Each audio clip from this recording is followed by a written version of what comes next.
Chaos exists to improve health outcomes for BC, Canada, and the world. Learn more at chaos.ubc.ca.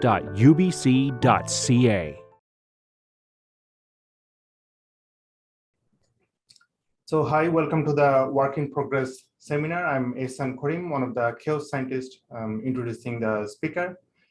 Today I'm speaking from Vancouver, and thus I would like to acknowledge that I live, work, and play on the traditional territory of Musqueam, Squamish, and Tsleil-Waututh people. It is my pleasure to introduce Dr. Bohdan Nosyk. He is an assistant professor and St. Paul Hospital Canford Chair in HIV/AIDS research at the Faculty of Health Sciences and a chaos scientist. Dr. Nosyk's research seek to inform complex policy decisions surrounding the prevention and management of HIV/AIDS substance use disorder. He has led population-level evaluations in these disease areas in China, in the states of California, and across urban centers in the U.S. and locally in British Columbia. He combines simulation modeling methods, cost-effectiveness analysis with econometric and biostatistical analysis of the health administrative data to address these issues. So it is my pleasure to introduce him, and he can take the platform now. And for the participants who wants to ask questions, they can feel free to ask questions in the chat. And at the end of the seminar, we are happy to address those questions in the order. Thank you. Thanks for that introduction, Ehsan. Thanks everybody for joining me. We're excited to talk about this project. I'm going to jump right into it. I tend to ramble long, so I want to give myself as much of a chance as possible to actually finish these slides. So I'm presenting to you on an offshoot of an original project that the BC Ministry of Health, later the Ministry of Mental Health and Addictions, came to us with, which was really to characterize the cascade of care in OUD, in opioid use disorder in the province, and this is really supporting the response to the opioid crisis. This dates back to 2017, 2018. We have constructed this cascade of care. We constructed a wide range of health system performance metrics and identified a number of areas where there's room for improvement. And so this project really takes that a little bit further, and you know, in some of the performance measures we identified, we realized there was you know, the scientific evidence base for different clinical guidelines was quite weak, and there was a real opportunity for the great data that we have in this province to fill some really important gaps, not only for this province but internationally. So that's the background, that's the impetus. I'll also acknowledge that I'm living, working, and playing on the unceded territory of the Musqueam, Squamish, and Tsleil-Waututh nations. And I don't always put a conflict of interest statement in my presentations, but I think it's important in this one. We have no industry funding for this. We are not clinical guideline developers. We are not providers. We are strictly an analytical team. And our orientation is simply to get the best answer that we can out of this data. So no conflicts of interest, financial or otherwise.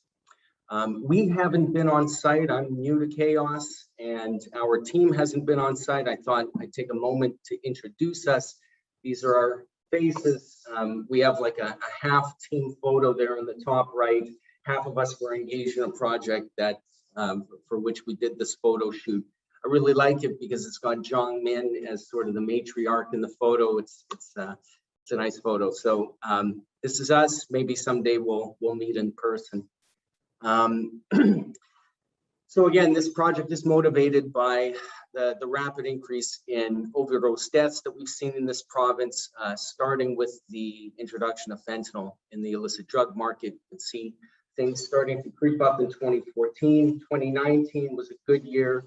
We thought we had this under control, and 2021 is looking to track 2020 as some of the worst years we've had in terms of illicit overdose deaths, and it is fentanyl still driving the bus here. So the contamination of illicit fentanyl into the illicit drug supply is a driving factor in all of this. In terms of opioid use disorder, this is again one of the early pieces that we were sort of commissioned to characterize. So this is our OUD cascade of care, so engagement in the care system for opioid use disorder. On the furthest left, we have our estimated prevalence. So that's something we've estimated using like a regression-based recapture method. That is an estimate, but everything else comes from individual level linked population level data. So we know there are 76,000 people living in this province who have presented to the system for opioid use disorder. We know as of September 30th, just under 22,000 were engaged on OAT. The focus on OAT here, yes, it's only one part of the response to the crisis, but it is really our best chance of keeping people alive. And you know, we've gotten several updates of the linked data that I'm going to be presenting on, and you know, the indications now are alarming. We went from a September 2018 cut to a September 2020 cut, and in that time, our detected diagnosed population increased by almost 20%. So detection is more likely because people are using more dangerous drugs that is landing people in emerge more often, but this is still, you know, very much a problem that is on the rise and not anywhere near sort of tapering off. Again, OAT is our best chance of keeping people alive, and that's still true in the fentanyl era. So we've written on mortality on and off of opioid agonist treatment in the past. We updated it in a very simplistic way in this publication, BMJ. You can see after 2014, the purple line is the mortality risk on treatment. It has stayed stable. That's a very good sign. It means that people who are on treatment are sticking with it, and the introduction of fentanyl hasn't significantly increased their risk of death.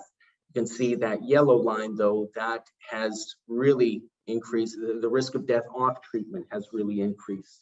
So it's more important now, more than ever, to get people onto treatment and keep people there.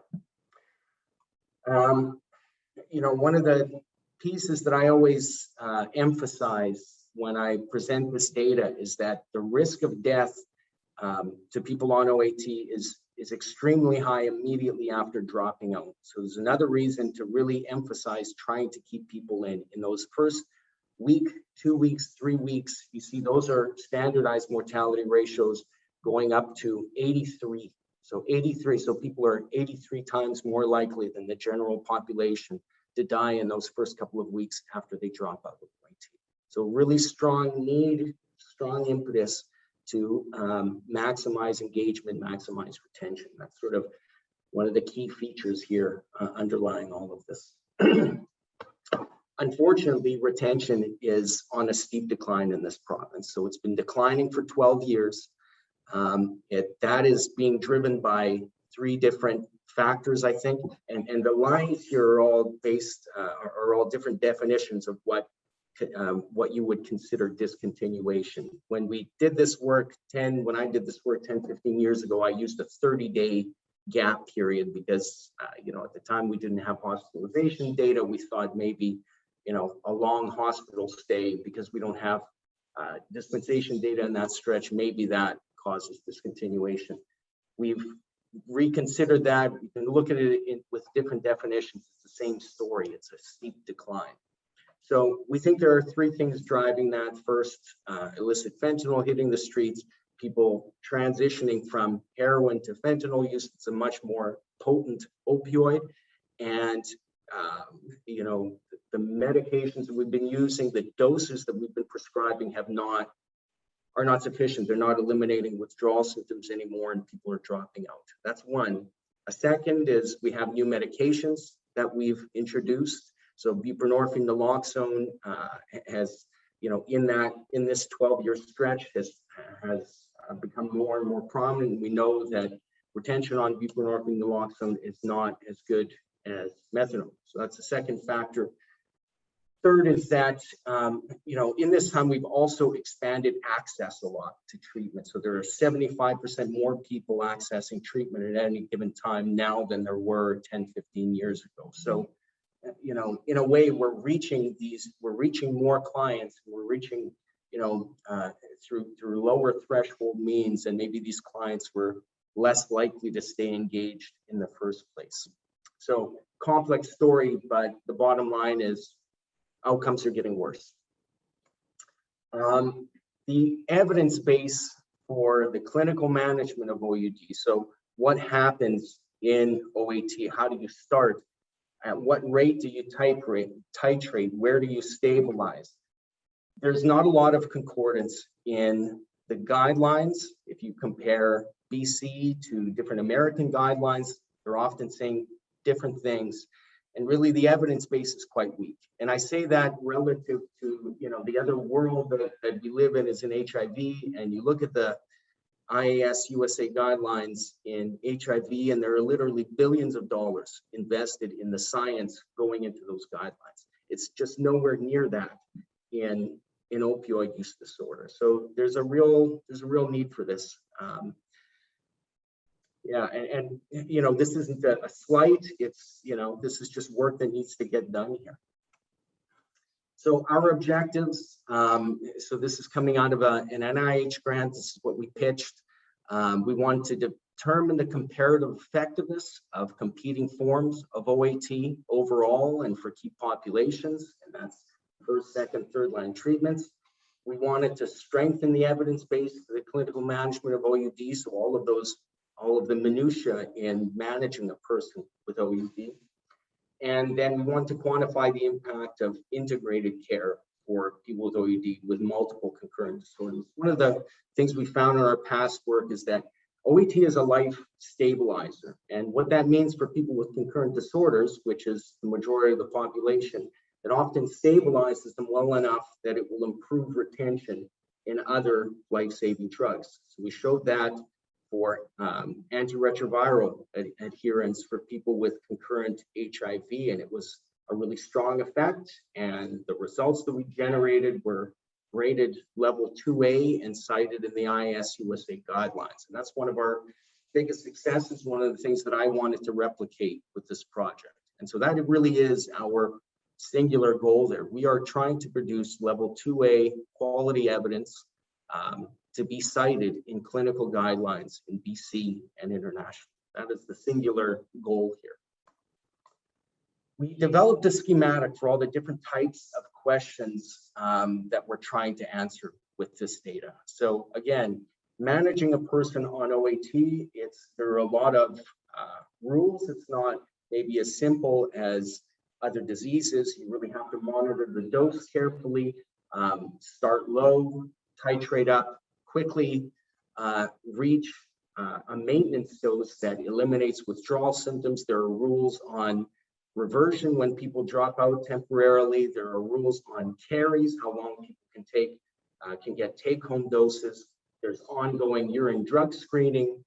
So there are a lot of questions that we can answer here, and a lot of these have really very little evidence supporting them. So for instance, urine drug screening is something that we do very often, as frequently as weekly for these clients.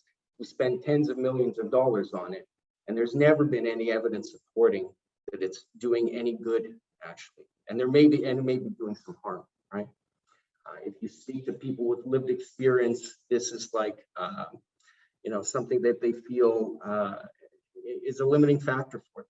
So we can compare the different strategies of how people are being monitored, how quickly people are being titrated based on the clinical experience we see in the population. What we have to work with is really spectacular, and anybody who's worked with the Provincial data knows this. We have a globally unique resource here at our disposal. The ability to link truly population level data at the individual level is spectacular, and it really allows us to answer some of these questions here that really can't be answered anywhere else. So Pharmanet is the medication dispensation data is sort of the crown jewel in all of this, but being able to match, to link drug dispensation records with hospitalizations, physician visits, vital stats. We have a wealth of information on perinatal care for women, for pregnant women and their children. We have linked data on their children. Emergency department visits, corrections data, social development and poverty reduction. It's a really rich data set. I have the First Nations client file here italicized. We have linkage. It is really up to FNHA to determine when we use it. They've seconded a couple analysts to work with us. We've been working with them arm in arm for a couple of years now. It's a lovely experience. I don't think we're going to be using the client file in any of these studies. I don't think there's a strong enough impetus to do it, but if there's a need, we will. And of course, people receiving OAT are the focus here. So they are, this is what we're evaluating. We have a period prevalence of about 64,000 people and 50,000 alive and not administratively lost to follow-up as of the end of September 30th, 2020. So what is the big idea behind this? Well, we know that the confidence in the conclusions we generate out of observational data can't exceed what we get from adequately sized and well-designed RCTs. RCTs are the gold standard. They will always be the gold standard. There's really there's no good substitute for the coin toss, right? You can't do better than that. That said, RCTs have really important drawbacks, okay? So they typically select a certain type of client. There are strong inclusion exclusion criteria. For instance, in this population, there's a lot of, concurrent mental health conditions are highly prevalent. It's up over 70% in our population, and yet severe mental disorders are often an exclusion criteria in these trials. So the extent to which we can generate external validity out of these studies is questionable. They're RCTs, anybody who's been involved in them knows they're extremely expensive, time intensive. There are practical constraints, there are ethical constraints. There are only certain types of questions that you can get through an ethics committee that maybe you can answer with observational data. There are really significant gaps in the evidence base for the clinical management of OUD, and there are only so many resources globally that we are committing, that the world is committing to answer these questions. So the NIDA Clinical Trials Network is probably the biggest single effort, single body developing RCT evidence in the world, and they're preoccupied with a different set of questions. They have their list of questions listed online. I think it's a great resource if anybody's ever interested. But the types of questions we're trying to answer here aren't on their radar. And aside from that, we have PRISM locally. They've completed one trial. They have another ongoing in their 5 years of engagement. Small efforts in the UK and Australia, not much else. So can these questions ever be answered by RCTs? I think it's a fair question. And this last point is kind of a philosophical point about using observational data for to answer these kinds of comparative effectiveness questions.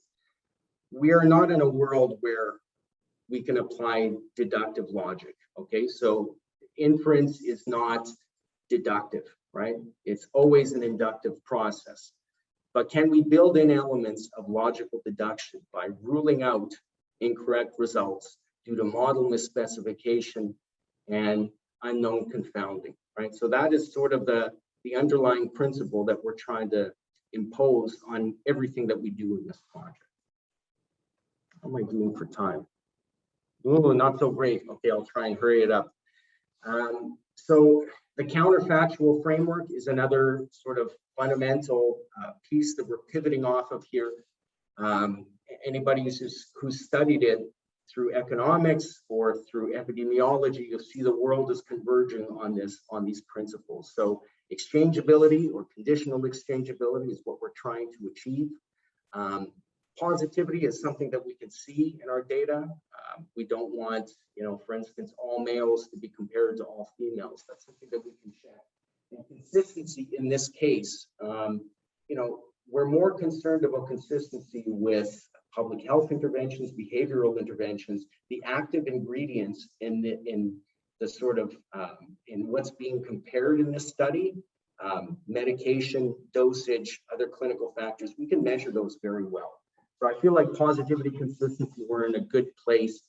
The focus is achieving conditional exchangeability. This is kind of a controversial statement. I think a well-designed, it's been shown quite elegantly by this author group, by others, that a well-designed observational study can mimic the results of an RCT. That said, this group and many others have pointed out areas where observational studies have absolutely gotten it wrong. So it's not to say that they're always right, but they can be right. They can mimic the results of an RCT.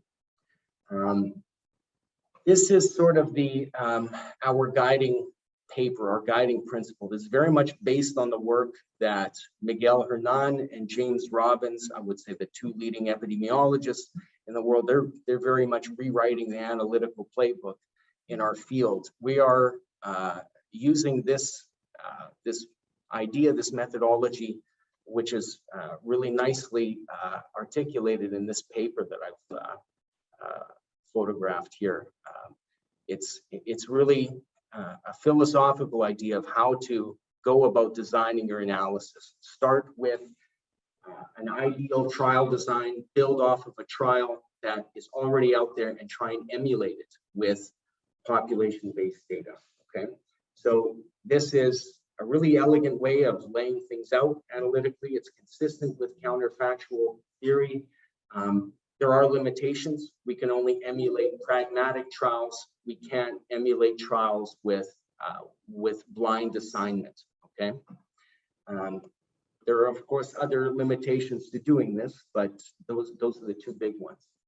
When we're doing these comparisons, we're mostly interested in two different causal contrasts of interest. So there's the intent to treatment effect. So a comparison based on baseline assignment, not accounting for anything that happens afterwards. And then there's the per protocol effect, which is comparing the effect of following the treatment strategies specified in either the study protocol or the clinical guidelines. In our case, it's the clinical guidelines, right? So what is the comparison when the medications or when the strategies are adhered to, okay?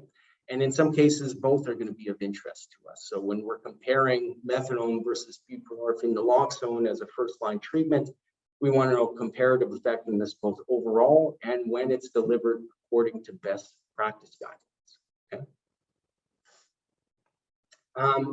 Establishing the protocol of the trial, like this is the fundamental difference in how we do this. We dream up the ideal RCT and we specify it explicitly.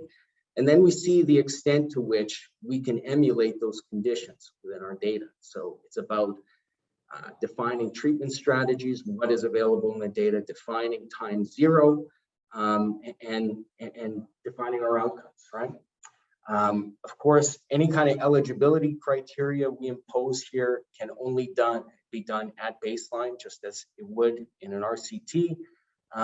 That said, an RCT can have post-baseline confounding by indication. So you can have differential dropout. You have to worry about that in RCT, and you have to worry about that in an emulated RCT. Okay. So defining these treatment strategies has been, it's really interesting. This is a fun process. Megan Kurz developed this slide here, this graphic. Basically, we're looking at urine drug screening strategies. So monitoring strategies, comparing monitoring strategies are going to be one of the challenging questions that we're going to try to tackle. And the way that we've done this is following the lead of a paper by Caniglia et al. So we're considering anybody who's initiated OAT, and we're looking at the durations between their urine drug screens, and we're fitting them into different monitoring strategies. And basically when they break from protocol, they're artificially censored. So defining the treatment strategies as a starting point has been a challenge. It's, in many cases, these are dynamic strategies. There's an evolution over time, and that's something that we're, it's going to be challenged to work on. But the point that I'm trying to articulate here is we can only compare what we observe in our data. Okay, so if we see strategies A, B, and C, we can give an answer on which one is safest and most effective. But if there are considerations for other strategies, D and E, that we don't observe in our data or we don't observe frequently enough, we can't answer that question, right? I still think there's value in determining the best current practice, if only to define what is the comparator strategy in subsequent potentially RCTs for strategies D and E. Okay. So another design consideration in doing this is whether we use truly naive users, so incident users, or prevalent new users, people who have tried the treatment before and are trying it again. Okay. So typically in comparative effectiveness research, it's incident users, which, and that decision is made, to kind of limit the potential for bias on sort of not fully understanding, not fully measuring people's history. But in this case, I'm going to say, we want to do both. We want to try both of these, and I'll tell you why. First, I don't think we're that concerned about missing historical information. We have great data, right? PharmaNet is truly every drug dispensed every day. So we can construct patient medication histories with a great deal of detail. The other thing, and it's best illustrated with a plot here. So we plotted what the sample size will be in a new user, in an incident user, and a prevalent new user design. So comparing buprenorphine naloxone versus methadone. You can see how this changes over time. The blue bars are from a incident user design, and the red is what you would add by going to a prevalent new user design. So the other problem with the incident user design is you've got you're really blunting the potential of using population level data. You're excluding a ton of valuable information, right? A lot of the clients that we're seeing in OAT have lots of OAT experience. They've stopped and started many times before, and we want to generate clinical inferences that are relevant for that profile as well, right? That's a more common profile than somebody coming in the first time. So we're going to do this both ways. There are a lot of, so basically the way we started, we just launched this project, and I saw there were a couple of investigators. Esson has seen all of this. Malcolm McClure is one of our colleagues. I saw him on, hi, Malcolm. Sorry, a lot of this is going to be repeated, but basically the way we've gone about it here is that we've defined 10 different questions. We've developed 10 concept sheets for 10 potential analyses to go ahead with. And we've asked our advisory committees, our clinical scientific advisory committee and our methodological advisory committee to give us feedback on them and to rank them in order of importance. And so we've tried to kind of synthesize some of the key design decisions that we are proposing for each of these 10 questions. And, I think there's been a lot of benefit in doing this, right? So it took us 3-4 months to pull this together, and it was a lot of work, but I think it's good. We're really going to benefit from doing this in this way, defining all these questions at the outset, because there are a lot of commonalities in their design. I think there are going to be a lot of synergies in us doing all of this. So there are some common design elements in each of these. You can see some are per protocol questions, some are ITT questions, but we've defined this as best as we can. I'm just noticing now there are questions in the chat. I'm assuming it's going to be okay for me to get to them at the end of the presentation, and hopefully I'll have enough time. We've imposed a bunch of safeguards that we're hoping will give us the best answers that we can generate. So there are some steps that we've tried to impose to ensure methodological rigor. First off, publish a protocol, right? By publishing a protocol, we're putting our design out there at the outset, and we're holding ourselves accountable, right? We're not going to stray from that protocol. We're not going to twist and turn to get a result that we want, or a result that one of our stakeholders wants. What we propose a priori before we start the analysis is what we're going to stick with. Then we are going to do a systematic review for covariate selection.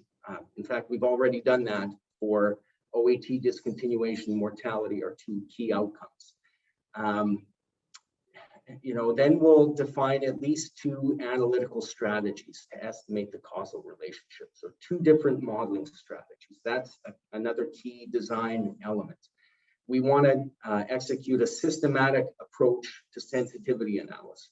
Think about it in a systematic and structured way. So what kind of cohort restriction do we want to do? What kind of timeline restriction do we want to do? How much reclassification of the key covariates do we want to do? And is there grounds for doing something like a placebo analysis and, of course, a quantitative bias analysis? So calculating p-values. And then, of course, we're going to follow all of the comparative effectiveness guidelines and administer the Robbins I tool after we generate our inference. So a bunch of safeguards to try to get the best answers. This is our initial published protocol. This is the template for how we're going to proceed with all of this. I think the key sentences in this paper that we've written is any post hoc additions to this protocol will be identified as such in final reports. So if we stray, if we evolve from anything that we proposed here, we're gonna declare it. Okay. In terms of defining covariates, this is the result of our systematic review. It's pretty grainy. I know you can't see it. Basically, we defined a number of covariates that could be confounders in the relationship between medication selection and discontinuation. We are measuring a lot of these. We have a lot of these variables in our data sets. And the last column, the column to the right here in the table, is just available in our data. You see, in most cases, we have what we need. So, some of the things that we don't have, clinical site, we don't have that explicitly. We have de-identified physician IDs within the PharmaNet data. So we know we have information on physicians, we can construct their histories, how much experience they have, what their client load is currently, do they stick to other clinical guidelines, but we can do something else, which is pretty interesting. I'm excited about it. Megan is leading the push here. So we can construct networks. We can deduce what a site is by looking at shared clients between different physicians. So this is something that, this is kind of new to us. We're still figuring out how to do this, how best to do this. But we have an opportunity to validate this methodology with some collaborators in Ontario who have site level information. So it looks promising. I'm excited about it. I'm excited to see what can come of this.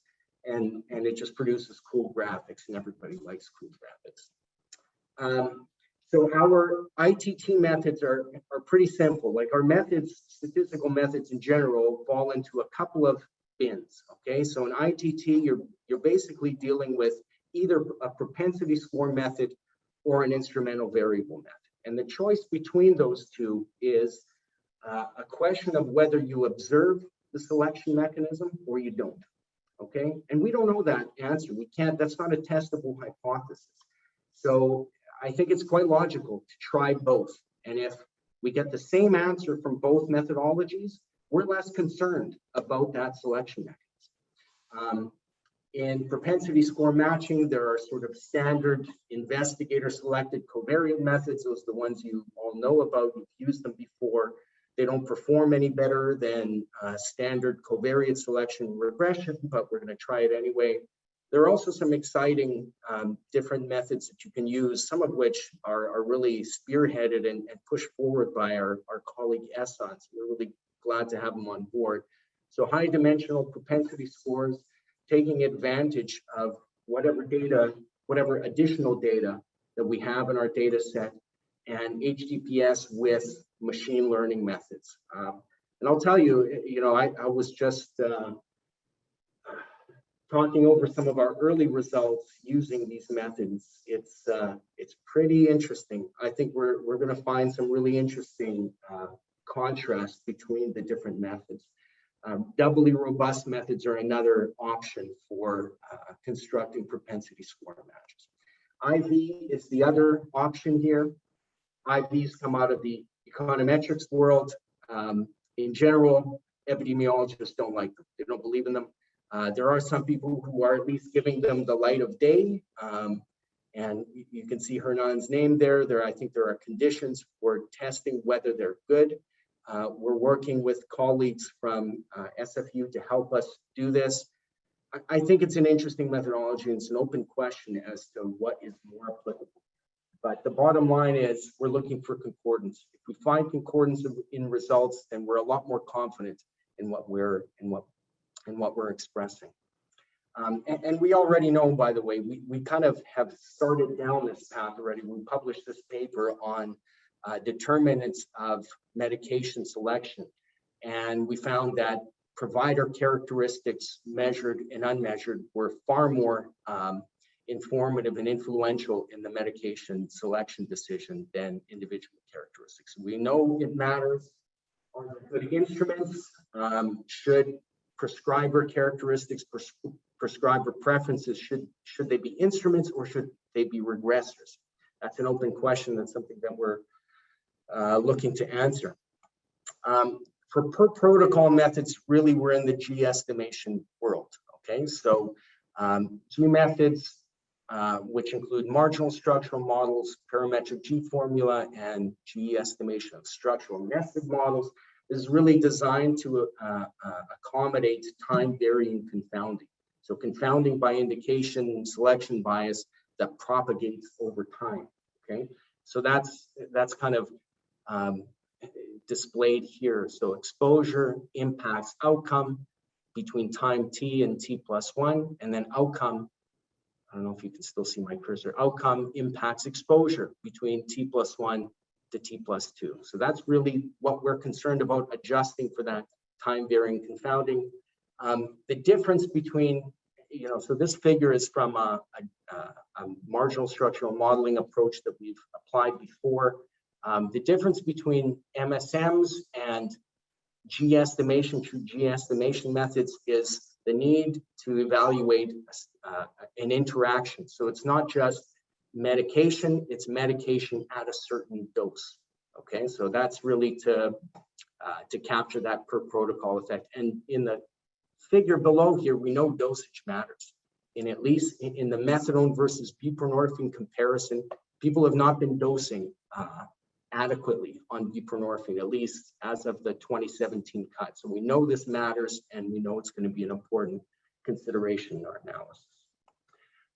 Sensitivity analysis, I think coming out of econ and coming out of, the other hat I wear is in cost effectiveness analysis, for sensitivity analysis is, paramount. It's huge, right? You wouldn't even think about doing a cost effectiveness analysis without tons of sensitivity analysis. So I'm really a proponent in doing this. I think we need to be imposing this in all of our work and being more structured in how we do it. So again, being systematic in how we decide on sample restrictions, timeline restrictions, variable reclassifications, model respecifications, probabilistic bias analysis, and if there are opportunities for placebo analyses and event studies. I don't have tons of time to get into these methods, but that's what that is our sort of bag of tricks for sensitivity analysis. And you see Like this is another figure from our protocol, what we had laid out as sensitivity analyses for the buprenorphine methadone comparison. A last point, so Sandra Greenland is on our scientific advisory committee. We're really honored to have him on board. He's one of the leading thinkers in the field. He's made a really profound point about the use of p-values in interpretation in our field, which has veered off course. And I think he's absolutely right. And so we want to follow his principles in how we interpret results, how we interpret point estimates and confidence intervals. I think, I've highlighted some of the language that he's proposed here. I think it's really good. I like throwing in this paper in my presentations. I think, if you don't know about it, you should read it. We all need to get on board with this idea. He's making some really important points here. And then last is really, I like to think that we are consistent with what he's proposing here. We know model specification has an influence. We're not great at this. We need to test different modeling approaches to kind of convince ourselves, convince our readers that the results that we get aren't an artifact of one specific approach that we've taken, okay? So the way that we're going about this, I mentioned earlier, we have two scientific advisory committees, a clinical committee and a methodological committee. We are using them to help us rank these proposals, evaluate our analytical plans, and help us disseminate, right? So the clinical SAC people, we chose them because they are authors of clinical guidelines. So we were also fortunate enough to connect with people with lived experience. So we're regularly in contact with Vandu, BCAPOM. We were there a couple of weeks ago, 2-3 times in the last few months, to get their opinions on what is important to them. Okay, so I think, a big flaw in the decision-making process in this province, in this field, is the omission of patient voice in this kind of decision-making. So we got great feedback from people with lived experience. We summarized that in our presentation to our SACs last week, our launch presentation. And so, in the interest of getting that front and center, okay? So this is our process, how we intend on getting papers through from beginning to end and prioritizing the important ones so that we're, getting the most important questions done first. We're really lucky to have the people that we recruited for our SACs, and we've had great engagement. Everybody that we asked has stayed engaged. We're really grateful for that. We have some of the best people in the world working in these fields engaged in this project. And so that's fantastic. That's only going to enrich the science and strengthen the work that we're doing. We have other ongoing projects with these data. We're looking at mental health, concurrent mental health care as a separate piece. Basically, everything in this project has excluded pregnant women and care during pregnancy. That is a separate piece of work that we're pushing forward. And with these data, we're also evaluating the Provincial Safe Supply Program, which is highly controversial, causing me a lot of headaches. But actually, Safe Supply came about after we had this idea. It's obviously been fast-tracked, and the work that we're doing to evaluate the program is very much using these principles. We're using RMG to kind of get our feet wet and get some practice, get some reps on the methods that we're using here. A lot of people to thank, and I saw Janet Scott as one of the contributors here, one of the people on the call. Thank you so much for everything you're doing. To pull together this data is not a trivial task. We have a lot of people to thank. All we can say to our colleagues, the data stewards, is that the effort that you're putting into putting this data together, we're doing our best to match that effort and generate as much public health value out of this data as we can. So that's all I've got. Thank you for your time. Sorry for running. Oh, that's not that bad. For my standards, it's not too bad. So thanks. I'll happily answer any questions if I have.